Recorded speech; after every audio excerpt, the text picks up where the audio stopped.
நயன்தாரா தன்னுடைய திருமணத்தை கூட டிவிகள்ல ஒளிபரப்பக்கூடாதுன்னு தடை வச்சார். நெட்ஃபிளிக்ஸ்ல திருமண வைபவத்தை பதிவா போடணும் அப்படின்னு சொல்லிட்டு 5 கோடி ரூபாய் வாங்கி அதுல 1 கோடி 2 ரூபாய் கொடு. யாரு வேண்டாம்னா நானும் ரவுடிதான் என்ற படம் நடிகர் தனுஷுடைய சொந்த படம். இந்த காதல் உருவானது நானும் ரவுடி தான் படப்பிடிப்புல தான் நயன்தாராவே சொல்லியிருக்கு. ஒரு கற்ற சிக்காச்சு பாடல் சீன்ல கொஞ்சம் ஷார்ட்ஸ் பயன்படுத்திக்கிறோம் சொல்லுமா இல்லையா? படத்துல உள்ள ஷார்ட்ஸ் எல்லாம் பயன்படுத்திப்பீங்கன்னா 10 கோடி ரூபா கேட்டது அதிகம்னு நீங்க நினைச்சீங்கன்னா அதோட பேச்சுவார்த்தை நடத்தணும். இவ்வளவுதான் எங்களால தர முடியும்னு சொல்லியிருந்தா அது ஒத்துக்கு. நீ பாட்டுக்கு 10 கோடி ரூபா கேட்டாரு, இதெல்லாம் பழிக்கு பழி வாங்குற விஷயம். உனக்கும் தனுஷுக்கு என்ன பழிக்கு பழி? அவரு பணம் செலவு பண்ணி எடுத்திருக்காரு. அந்த பாடலாசிரியருக்கு பணம் கொடுக்கணும், பாடல் பாடியவர்களுக்கு பணம் கொடுக்கணும், இசையமைப்பாளருக்கு பணம் கொடுக்கணும், இசைக்கருவிகள் வாசித்தவங்களுக்கு பணம் கொடுக்கணும். இவ்வளவு செலவு இருக்கு ஒரு பாடலுக்கு. இது தயாரிப்பாளர் இருந்த நயன்தாராவுக்கு தெரியாது. 2 வருடம் காலதாமதப்படுத்தியது நெட்ஃபிளிக்ஸ் தான். ஏன்னா ஏதோ 1 கோடியே இவ்வளவு அட்வான்ஸ் கொடுத்துப்பாங்க, மீதி அப்போ தரேன்னு இருப்பாங்க. இப்போ தரல, உங்களால தான் அது இவ்வளவு தாமதம் வந்து. சரிங்க பரவாயில்ல, தாங்கெல்லாம் எடுத்துடலாம்னா எப்போ வெளியிட்டு இருக்கலாம்ல. அப்போ முரண்டு பிடிச்சி யாரு? நயன்தாரா தானே. சார் வணக்கம் சார். என்னை வாழ வைத்துக் கொண்டிருக்கும் யூடியூப் சேனல் நேயர்களுக்கு நன்றியும் வணக்கம். நயன்தாரா சைட்லேருந்து ஒரு போஸ்ட் வந்து வெளியே வருவாங்க. தனுஷ் மேல வந்து ஒரு கண்டனம் தெரிவிக்கிற மாதிரி ஒரு போஸ்ட். அது என்ன போஸ்ட், என்ன ஆச்சு சார்? இப்போ நயன்தாரா தன்னுடைய திருமணத்தை கூட டிவிகள்ல ஒளிபரப்பக்கூடாதுன்னு தடை வச்சார். யூடியூபர்ஸ் வரக்கூடாதுன்னு தடை வச்சார். கேமராமேனே வரக்கூடாதுன்னு தடை வச்சார். என்னடான்னு பார்த்தா 5 கோடி ரூபாய்க்கு நெட்ஃப்ளிக்ஸில் அந்த திருமண வைபவத்தை ஒரு ஷோவாக காட்டணும், ஒரு பதிவாக போடணும் அப்படின்னு சொல்லிட்டு 5 கோடி ரூபா வாங்கியிருக்கு. அது அவருடைய உரிமை. அந்த வரவேற்பு ஃபங்க்ஷனுக்கு முதலமைச்சர் மு.க. ஸ்டாலின் அவர்கள் வந்தார்கள். ஏன்னா அது காரணம் வந்து அவருடைய மகன் மாண்புமிகு அமைச்சர் உதயநிதி ஸ்டாலினோட நயன்தாரா ஒரு படத்தில் கதாநாயகி நடித்தார். இதில் ப்ராப்ளம் என்னென்னா, நானும் ரவுடி தான் என்ற படம் நடிகர் தனுஷுடைய சொந்த படம், சொந்த தயாரிப்பு. அவர் தான் முழுக்க பணம் தயாரித்தது, செலவு பண்ணது. அந்த படத்தில் கதாநாயகியாக நடித்தார் நயன்தாரா. நயன்தாராவுக்குரிய சம்பளத்தெல்லாம் கொடுத்துட்டாரு தனுஷ். அதேமாதிரி அந்த படத்தில் நானும் ரவுடி தான் படத்தில் இயக்குனர் விக்னேஸ்வரன் அந்த சம்பளத்தையும் கொடுத்துட்டாரு தனுஷ். ஸோ தனுஷ் அவருடைய கடமையை செவ்வனே நிறைவேற்றிட்டார். இவங்க அந்த கல்யாணத்துக்கு அடிப்படையாக இருந்த காதல் இருக்கு இல்லையா, அந்த காதல் உருவானது நானும் ரவுடி தான் படப்பிடிப்பில் தான்னு நயன்தாராவே சொல்லியிருக்காங்க. இந்த மாதிரி அவருடைய பணிவு, அவருடைய வேலைத்திறன், அவருடைய சுறுசுறுப்பு, அவருடைய இளமை, அழகு, இதெல்லாம் என்னை கவர்ந்துச்சு. அதனால தான் நான் கல்யாணம் பண்ண ஆரம்பித்தேன், காதலிக்க ஆரம்பித்தேன்னு சொல்லியிருக்காரு. அந்த 400 வடியானில் இவங்களுக்கு லவ் பண்ணுறதுக்கே நேரம் சரியாக இருந்துச்சு. அதில் அந்த லவ் பண்ணுறதுனால கொஞ்சம் படப்பிடிப்பு கூட தடைப்பட்டுச்சின்னு அப்போ செய்திகள்லாம் வந்துச்சு. அதனால செலவு அதிகமாக இருக்கலாம், அது வேற விஷயம்.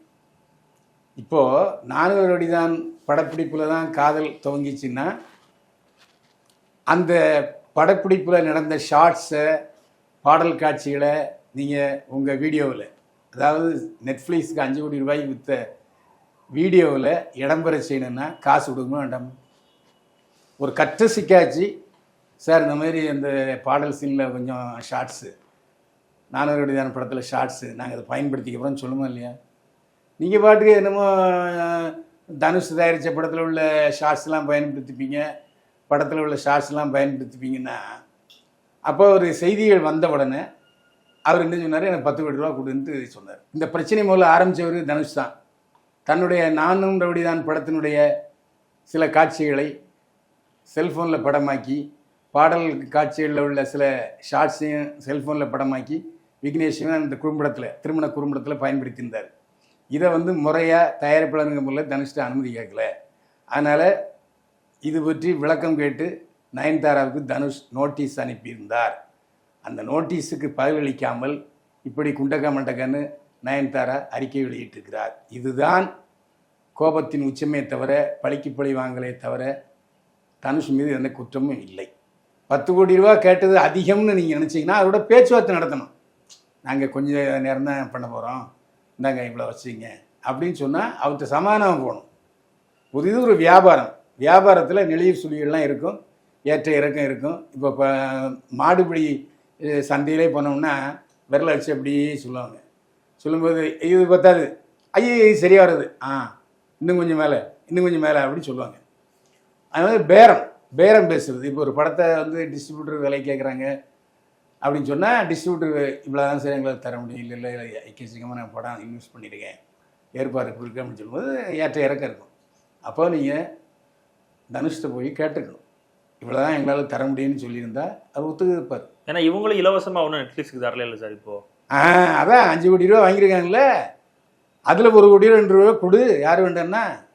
அதாவது வெறுமனை நிகழ்வுகளை போடுவதற்கு பலாக ஒரு அடிஷனில் ஒரு பாட்டு சீனு ஒரு படத்தில் சம்மந்தப்பட்ட காட்சிகளை வந்தால் கொஞ்சம் எஃபெக்ட் அதிகமாகும். உண்மையா இல்லையா? பார்க்குறதுக்கு எண்ணிக்கை அதிகமாகும். அப்போ நீ கொடுக்காம நீ பாட்டுக்க 10 கோடி ரூபா காட்டுறாரு, இது சாபம்ன்ற மாதிரி, இதெல்லாம் பழிக்கு பழி வாங்குகிற விஷயம். பழிக்கு பழி வாங்குகிற விஷயமா? எதுக்கு யாருக்கு பழிக்கு பழி வாங்கணும்? அவர் சம்பளம் கொடுத்தாரு, நீ நடிச்ச. இதில் பழிக்கு பழி எங்கே இருந்துச்சு? ஒருவேளை உங்கள் காதலுக்கு ஒரு தடையாக நின்னாரா தனுஷ்? இந்த அம்மா வந்து அம்பானி குழுமத்தோடு சேர்ந்து விளம்பர தூதராக இருந்து கோடிக்கணக்கில் சம்பளம் வாங்கலாம், அதெல்லாம் யாரும் குறை சொல்ல மாட்டால. ஆனால் தனுஷ் இப்போ காசு கேட்ட மட்டும் குறை சொல்கிறேன்னு என்ன அர்த்தம்? அதாவது தனுஷுக்காவது அவர் வந்து வெறும் நடிகர், பாடலாசிரியர், பாடகர், டைரக்டர். நீ சினிமா தொழிலை தாண்டி எத்தனை தொழில் இருக்குது நயன்தாராவுக்கு? கேர்ஃப்ரீ சம்பாதிக்கிற, அப்புறம் ஃப்ரூட்ஸு சம்பாதிக்கிற, டீ ஷாப்ஸு எத்தனையோ வச்சுருக்கிற, அம்பானியோட இப்போ ஒரு பெரிய வியாபார நிறுவனத்தோட பார்ட்னராக சேர்ந்துருக்கு. இவ்வளவு பணம், கோடிக்கணக்கான பணம் வச்சுக்கிட்டு என்ன சேட்டை? அது மட்டும் இல்லை, அவங்க தங்கியிருந்த ஃப்ளாட்டில் யாரோடையும் சரியான உறவு கிடையாது. மெயின்டெனன்ஸு கொடுக்குறோம்ல, நான் ஏன் இதெல்லாம் பயன்படுத்தக்கூடாதுன்னு சண்டித்தனம் பண்ணி சண்டி ராணி வேலைலாம் இதுக்கு முன்னால் இந்த ஃப்ளாட்டில் பண்ணியிருக்கு. உண்டா இல்லையா? அதேமாரி விஜய் இப்போ சமீபத்தில் கடைசியாக நடித்த படத்தில் நயன்தாராவை கேட்டிருக்காங்க, நான் நடிக்க முடியாது, விஜயோடலாம் நடிக்க முடியாது சொல்லியிருக்குல்ல, அதுவும் உரிமை இல்லை, அதில் நாங்கள் தலையிட்டோமா?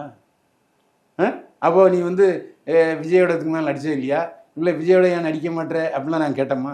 இல்லை. அவர் பணம் செலவு பண்ணி எடுத்திருக்காரு. அந்த பாடலாசிரியருக்கு பணம் கொடுக்கணும், பாடல் பாடியவர்களுக்கு பணம் கொடுக்கணும், இசையமைப்பாளருக்கு பணம் கொடுக்கணும், இசைக்கருவிகள் வாசித்தவங்களுக்கு பணம் கொடுக்கணும். இவ்வளவு செலவு இருக்குது ஒரு பாடலுக்கு. இது தயாரிப்பாளர் இருந்த நயன்தாராவுக்கு தெரியாதா? இதில் என்ன சாபம் விடுறது? பழிக்கு பழிங்கிற வார்த்தைலாம் அநியாயமான வார்த்தை, அபத்தமான வார்த்தை, அவதூறான வார்த்தை. உனக்கும் தனுஷுக்கு என்ன பழிக்கு பழி இருக்குது? இல்லை. அதுதான் சார் எல்லாருமே கேட்டாங்க. என்னன்னா தனுஷ் கூட அந்த அளவுக்கு ஒரு முரண்பாடான எந்த ஒரு இதுலையுமே வந்து வராதவங்க டக்குனியே இந்த மாதிரி ஒரு பழிக்கு பழின்ற வார்த்தையை சொல்றாங்க. அதான் சொல்றேன், அத்துமீறலான வார்த்தை, அதிகப்படியான வார்த்தை, நாட்கொழுப்பு பிடிச்ச வார்த்தை. எல்லாவற்றுக்கும் மேலே அவர் ஒரு தனுஷ் தமிழ் பட நடி, அவர் வந்து ரஜினிகாந்தோட மருமகன். உனக்கு அப்படி ஒரு ஏதாவது இருந்ததுன்னா தனுஷுடைய தயாரிப்பு நிர்வாகி, தயாரிப்பு அலுவலகம், ஏன் ரஜினிகாந்த்கிட்டே பேசலாமே? இந்த மாதிரி கேட்குறாருன்னு சமாதானம் யாரையா வச்சு ஒரு சமாதானம் பண்ணி கொஞ்சம் குறைஞ்சி கேட்கலாம்ல. அதை விட்டுட்டு டேரிங்க இப்போ வந்து நெட்ஃப்ளிக்ஸில் நாங்கள் பணம் தர மாட்டோம், இன்னும் ஏன் 2 வருடம் காலதாமதப்படுத்தியது நெட்ஃப்ளிக்ஸ் தான். ஏன்னா ஏதோ 1 கோடியே இவ்வளோ அட்வான்ஸ் கொடுத்துப்பாங்க, மீதி அப்புறம் தரேன்னு இருப்பாங்க, இப்போ தரல. அதனால தான் உங்களால் தான் அது இவ்வளோ தாமதம் வந்தது. சரி, நீங்கள் பரவாயில்ல, நீங்கள் வெளியிட்டுருங்க, அந்த சாங்கெல்லாம் எடுத்துடலாம்னா எப்போ வெளியிட்டுருக்கலாம்ல. அப்போ முரண்டு பிடிச்ச யார்? நயன்தாரா தானே. அது மட்டும் இல்லாமல் அந்த இதில் வந்துட்டு நான் வந்து ஒரு தனி பெண்ணாக வந்து சினிமாக்குள்ளே வந்து சாதித்தேன், ஆனால் உங்களுக்கு அப்படி கிடையாது, உங்கள் அப்பா வந்து ஒரு இதில் இருக்காரு, உங்கள் அண்ணன் வந்து டேரக்டர்னு சொல்லி இவர் வந்து ஒரு குடும்ப பாணியில் இருக்க ஒரு ஆளாக வந்து சித்தரித்து அந்த இதில் வந்து வெளியிட்டிருக்காங்களே சார். ஏன் நீ ரஜினிகாந்த் மருமகன் ஏன் சொல்லலை? சொல்லாமல. கஸ்தூராஜா மட்டும் என்ன ஊர் தேனியிலேருந்து கொண்டு வந்து பணம் கொண்டு வந்து எடுத்தாரா? அவரும் ரோட்டில் படுத்து எடுந்தவர் தான். விசுக்கிட்ட அசிஸ்டன்ட் டைரக்டர் தான், எனக்கு தெரிஞ்சவர். அசிஸ்டன்ட் டைரக்டராக இருந்து ரெயின்போ காலனியில் வாடகைக்கு இருந்து தான் அவரும் டைரக்டரானார். அவரும் கஷ்டப்பட்டு தான் தன்னுடைய மகளை MBBS படிக்க வச்சார். இவரும் அவர் சொந்த காசில் தான் இவங்க டைரக்டர் ஆனாங்க. யார்?